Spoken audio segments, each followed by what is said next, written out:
தமிழ்நாட்டுல எல்லாமே சேஞ்ச் ஆயிடுச்சு. உங்க நகையையும் சேஞ்ச் பண்ணுங்க. உங்க பழைய நகைக்கு கிராமுக்கு 150 ரூபாய் கூடுதலா வாங்கி புது நகை எடுத்துக்கோங்க. அதே கம்மி சேதாரம் தான் உங்க லலிதால மட்டும்தான். ஆச்சி மசாலா எந்த சமையலும் ருசி தேடும் ரகசியம் 20 ரூபாய். ஹாலிடேஸ்னாலே அது நம்ம ஜிடி ஹாலிடேஸ் தான். GT Holidays, South India's #1 travel brand. You know you are special when you're with GT Holidays. மாண்புமிகு பேரவைத் தலைவர் அவர்களே, மாண்புமிகு முதலமைச்சர் அவர்களே, அமைச்சர் பெருமக்களே, சட்டமன்ற உறுப்பினர்களே, நம்முடைய தமிழ்நாட்டு விவசாயிகளுடைய வாழ்வாதாரத்தை அழிக்க முயற்சிக்கின்ற மேகதாது அணை கட்டப்படக்கூடாது அப்படிங்கிறதா திராவிட முன்னேற்ற கழகத்துடைய உறுதியான நிலைப்பாடு. காவிரி நதிநீர்ல தமிழ்நாட்டுடைய உரிமை பறிபோக நாம ஒருபோதும் அனுமதிக்க கூடாது. காவிரி நடுவர் மன்றம், காவிரி நடுவர் மன்ற இடைக்கால தீர்ப்பு, இறுதி தீர்ப்பு, உச்ச நீதிமன்றத்துடைய இறுதி தீர்ப்பு, மேலாண்மை ஆணையம் உள்ளிட்ட அனைத்துக்கும் முத்தமிழர் கலைஞர் அவர்கள் முதலமைச்சராக இருந்தப்போ கழக அரசு எடுத்திருக்கக்கூடிய ஆக்கப்பூர்வமான நடவடிக்கைகள் தான் முழு காரணம். அது இந்த அவையில் இருக்கக்கூடிய மூத்த உறுப்பினர்கள் அத்தனை பேரும் அறிவார்கள். ஒரு நீண்ட நெடிய சட்ட போராட்டம், அரசியல் போராட்டம் எல்லாத்தையும் நடத்திதான் நாம காவிரி மீதான உரிமையை போராடித்தான் பெற்றிருக்கின்றோம். ஆனா அதை பறிக்கின்ற வகையில இன்றைக்கு கர்நாடக அரசு மேகதாதுல அணை கட்டுகின்ற முயற்சியில் ஈடுபட்டு வருகின்றது. அந்த முயற்சியை அவங்க எடுத்த பொழுது அந்த சமயத்துல எங்க கூட்டணியில் இருக்கக்கூடிய அந்த கட்சி கர்நாடகாவில் ஆட்சியில் இருந்தாலும் அதை பத்தி எல்லாம் கவலைப்படாம மேகதாது அணை திட்டத்தை எங்களுடைய தலைவர் அப்போதைய முதலமைச்சர் திரு முத்துவேல் கருணாநிதி ஸ்டாலின் அவர்கள் கடுமையாக எதிர்த்தார்கள். இன்றைக்கு நம்முடைய மாண்பு முதலமைச்சர் அவர்கள் மேகதாது அணை கட்டும் கர்நாடகாவின் முயற்சிக்கு எதிராக இந்த தீர்மானத்தை இன்றைக்கு கொண்டு வந்திருக்கிறாங்க. இதை திராவிட முன்னேற்ற கழகம் சார்பாக நாங்கள் மனதார வரவேற்கின்றோம். மேகதாது அணை கட்ட நினைக்கின்ற கர்நாடக அரசுக்கு எதிராக எங்களுடைய தலைவர்கள், எங்களுடைய அரசு எடுத்த நடவடிக்கைகள் சிலவற்றை இன்று ஆளுங்கட்சிக்கும் முதலமைச்சருக்கும் அவைக்கும் நான் நினைவுபடுத்த விரும்புகின்றேன். 2021 ஆண்டு மே மாசம் நாங்கள் ஆட்சிக்கு வந்தோம். ஆட்சிக்கு வந்து அடுத்த மாசமே, ஜூன் மாசமே மேகதாது அணை கட்ட அனுமதி அளிக்க கூடாதுன்னு எங்களுடைய தலைவர் அவர்கள் பிரதமருக்கு அன்றைக்கு கடிதம் எழுதினார். பிறகு அதே கருத்தை வலியுறுத்தி ஜூலை மாதத்தில் ஒன்றிய ஜல்சக்தி துறை அமைச்சருக்கும் எங்களுடைய முதலமைச்சர் அவர்கள், எங்களுடைய தலைவர் அவர்கள் அன்றைக்கு ஒரு கடிதம் எழுதினார்கள். இதை அடுத்து அனைத்து சட்டமன்ற கட்சி தலைவர்கள் கூட்டத்தை கூட்டி எந்த காலத்திலும் அணையை கட்டக்கூடாது, அனுமதிக்க கூடாது என்ற தீர்மானத்தையும் நாங்கள் நிறைவேற்றினோம். ஜூலை மாதத்தில் மீண்டும் அதே ஒன்றிய அமைச்சர்கிட்ட நேரில் சென்றும் வலியுறுத்தி இருக்கிறோம். கடந்த 2022-23 ஆண்டு நிதியாண்டுல அணை கட்டுவதற்காக கர்நாடக அரசு 1000 கோடி ரூபாயை ஒதுக்கீடு செஞ்ச உடனே, இந்த விஷயம் தெரிஞ்ச உடனே இதே அவையில அதை கண்டிச்சு அரசினர் தனி தீர்மானத்தையும் எங்களுடைய அரசு அன்றைக்கு நிறைவேற்றுச்சு. அன்றைக்கு எங்களுடைய தலைவர் அவர்கள், முதலமைச்சர் அவர்கள் பேசும்போது சொன்னார், தமிழ்நாட்டின் உரிமையில நாம அனைவரும் ஒன்றுபட்டு நிற்போம் அப்படின்னு எங்களுடைய தலைவர் அன்றைக்கு இது அவையில குறிப்பிட்டு பேசியிருக்கிறார். மேகதாது அணை கட்டுறது பத்தின விரிவான திட்ட அறிக்கையை விவாதிக்கணும்னு காவிரி நதிநீர் மேலாண்மை ஆணைய கூட்டத்தில் கர்நாடக அரசும் ஒன்றிய அரசும் வச்ச அஜெண்டாவை நீக்க எங்க தலைவர் தலைமையிலான அரசு அன்றைக்கு கடுமையாக வலியுறுத்தியது. இதற்காக அன்றைய முதலமைச்சரான எங்களுடைய தலைவர் பிரதமருக்கு மீண்டும் ஒரு கடிதம் எழுதினார் ஜூலை மாதத்தில் 2022 ஆண்டு. அப்போதைய நீர்வளத்துறை அமைச்சர் ஆனந்த் திரு துரைமுருகன் தலைமையில் தமிழ்நாடு சட்டமன்ற அனைத்து கட்சி குழுவினர் ஒன்றிய ஜல்சக்தி அமைச்சரை நேரில் சந்திச்சு வலியுறுத்தி இருக்கிறாங்க.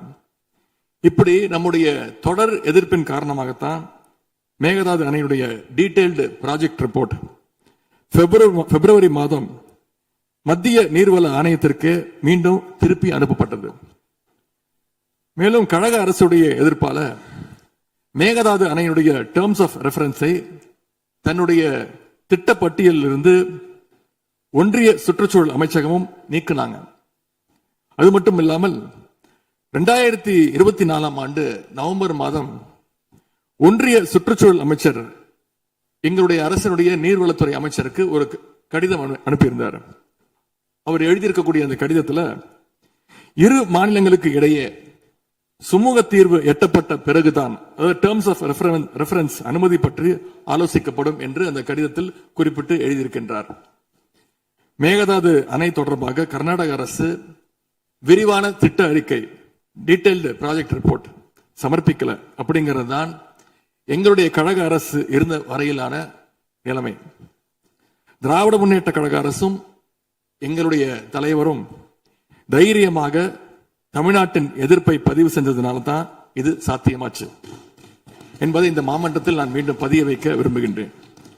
இன்னொரு முக்கியமான விஷயம் என்னன்னா, சென்ட்ரல் வாட்டர் கமிஷன் மத்திய நீர்வள ஆணையம் 2018 ஆண்டு தேதியிட்ட 2018 ஆண்டு 22/11 தேதியிட்ட கடிதம் மூலமாக கர்நாடக அரசுக்கு சில முக்கியமான நிபந்தனைகளை அறிவிச்சிருக்கிறாங்க.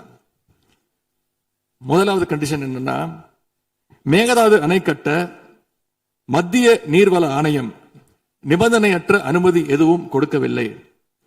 இரண்டாவதாக, அணையின் கட்டுமானத்திற்கான விரிவான திட்ட அறிக்கையை கர்நாடக அரசு தயாரிக்கிறதுக்கு முன்பாக தமிழ்நாடு அரசு தெரிவிக்கின்ற பல்வேறு ஆட்சேபனைகளை அவர்கள் பரிசீலனை செய்யணும்.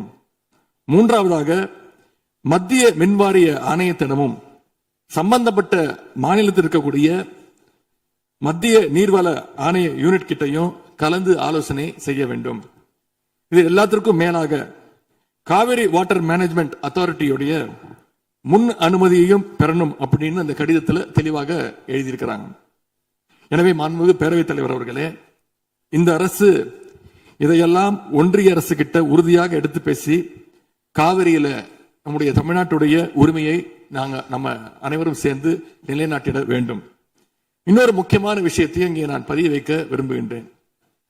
மேகதாது பிரச்சனை தொடர்பாக கடந்த 13/11/2025 ஆண்டு அன்றைக்கு உச்சநீதிமன்ற தீர்ப்பு வெளிவந்த பிறகு 4/3/2026 அன்றைக்கு அன்றைய முதலமைச்சரான எங்களுடைய தலைவர் அவருடைய உத்தரவின்படி தமிழ்நாடு நீர்வளத்துறை அரசு செயலாளர் ஒன்றிய ஜல்சக்தி துறை செயலாளருக்கு ஒரு கடிதம் எழுதியிருக்கின்றார். அந்த கடிதத்தில் கர்நாடக மாநிலத்துடைய மேகதாது அணை கட்டும் பிரச்சனை ஒரு நியூ டிஸ்பியூட் அப்படிங்கிறதுனால நதி நீர் தாவா சட்டம் 1956 படி The Interstate River Water Disputes Act 1956 அடிப்படையில் நடுவர் மன்றம் அமைக்கணும்னு ஒன்றிய அரசுக்கு கோரிக்கை வச்சிருந்திருக்கிறோம்.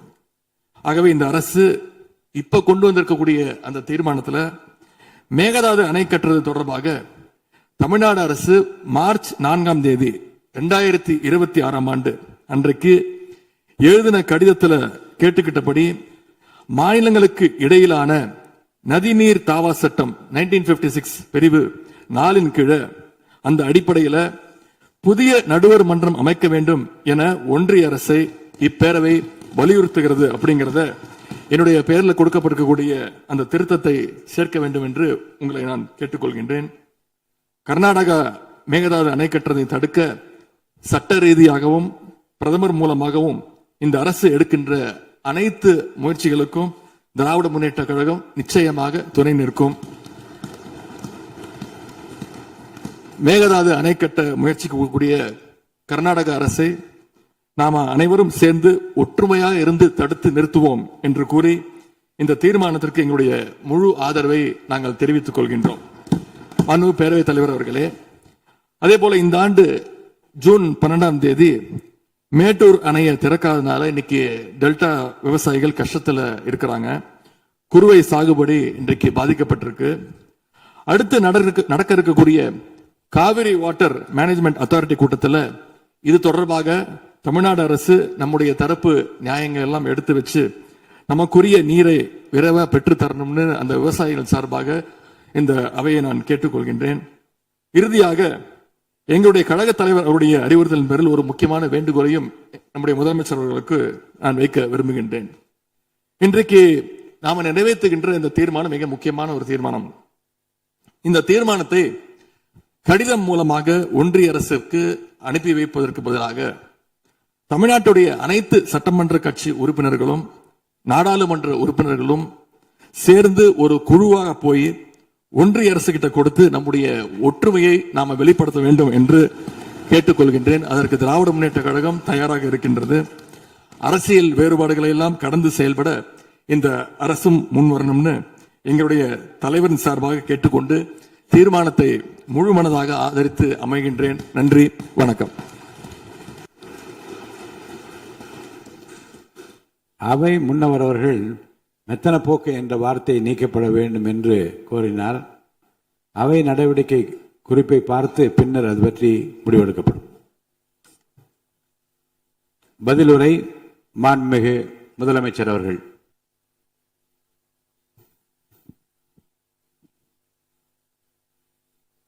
மாண்புமிகு பேரவைத் தலைவர் அவர்களே, அரசின் தனி தீர்மானத்திற்கு ஆதரவு கருத்து தெரிவித்து அனைத்து மாமன்ற உறுப்பினர்களுக்கும் எனது நன்றியை தெரிவித்துக் கொள்கிறேன். மாண்புமிகு எதிர்க்கட்சித் தலைவர் அவர்கள் பேசும்போது அரசின் தனி தீர்மானத்தில் ஒரு கருத்தை சேர்க்க கோரியுள்ளார். அது குறித்து கீழ்கண்ட கருத்தினை பேரவைக்கு தெரிவிக்க விரும்புகிறேன். மேகதாது பிரச்சினை சம்பந்தமாக எனது தலைமையில் 26/5/2026 அன்று மேகதாது பிரச்சினைக்காக பிரத்யேகமாக தனி நடுவர் மன்றம் அமைப்பது குறித்து சட்ட வல்லுநர்களுடன் கலந்தாலோசித்து தனி நடுவர் மன்றம் அமைக்க ஏற்கனவே தேவையான சட்ட நடவடிக்கைகள் எடுக்கப்பட்டு வருகின்றன. எனவே எதிர்க்கட்சித் தலைவரால் அளிக்கப்பட்ட கருத்தினை 4வது பத்திக்கு அடுத்து கூடுதலாக சேர்க்கலாம் என மாண்புமிகு பேரவைத் தலைவர் அவர்களை கேட்டுக்கொள்கிறேன். நக்கீரன் டிவிக்கு சப்ஸ்கிரைப் செய்யுங்கள். உங்கள் ஆதரவே எங்கள் பலம். ஆசிரியர்களுக்கு நண்பனாகவும் மாணவர்களுக்கு ஆசானாகவும் திகழும் தேர்வு வழிகாட்டி. ஒவ்வொரு பாடத்திற்கும் அனுபவமிக்க ஆசிரியர்களின் துல்லியமான தெளிவான விடைகள். CNC இருக்கு, தேர்வு பயம் எதற்கு? இது தீரன் பப்ளிஷிங் ஹவுஸ் விற்பனை வெளியீடு.